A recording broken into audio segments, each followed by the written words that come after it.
ভিক্ষায় তুমি নামো কেমনে? আমার হাতে দেখো শরীর মাজায় ব্যথা বাড়াইছে, ভিক্ষা করতে পারো না, করা উঠে হয়ে যায়। তোরা কথাগুলো শুনিস, দেখো মাথায় ব্যথা আর তোমার তো একটু ফল নাই, মেয়েরা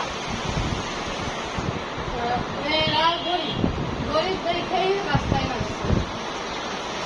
মেয়ের দায়িত্ব মার অত বেশি না, কিন্তু দেখো মাথায় ব্যথা, তারা তো হাইটা করতে পারে না, সম্ভব না। তাহলে তুমি যদি, আমি ভাবলাম তোমার মাথায় ব্যথা, তোমার যদি 10 হাইয়া কেউ যদি তোমার খাওয়ায়, তোমার চিকিৎসা পর্যন্ত যদি সে করে দেয়, তাহলে তোমার অসুবিধা নেই।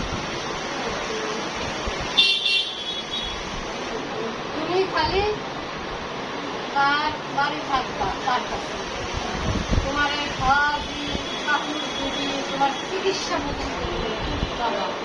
তুমি ঢুকে করতে পারবো না, তুমি থাকবো তার কাছে, একটা মহিলার কাছে। এরকম যদি আমার কেউ করতো না, আমি সব কিছু দিতাম। আমার এখন সমস্যাটা কি জানিস?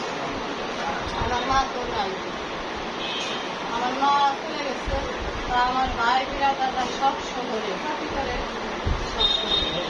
আমাকে বাড়িটার দিকে এখন সম্পূর্ণ আমি একলা পড়ে গেছি, কিন্তু দায়িত্ব করে থাকার সম্ভব নয়, সম্ভব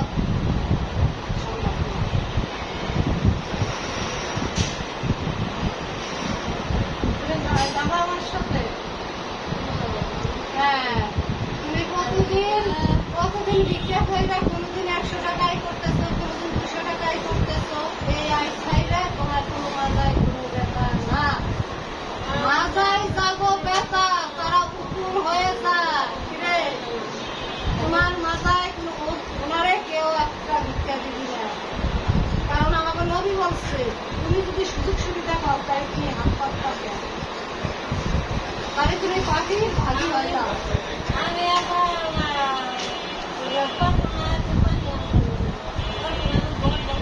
আমারে যদি তুমি একটা নারী এইভাবে বলতো, তাড়াতাড়ি খালাম না চলো দি, আরো পারলে আমি তোমার টাকা দিব, কারণ আমি তোর টাকাই টাকা না, আমি যখন টাকায় রেখে যাই আমার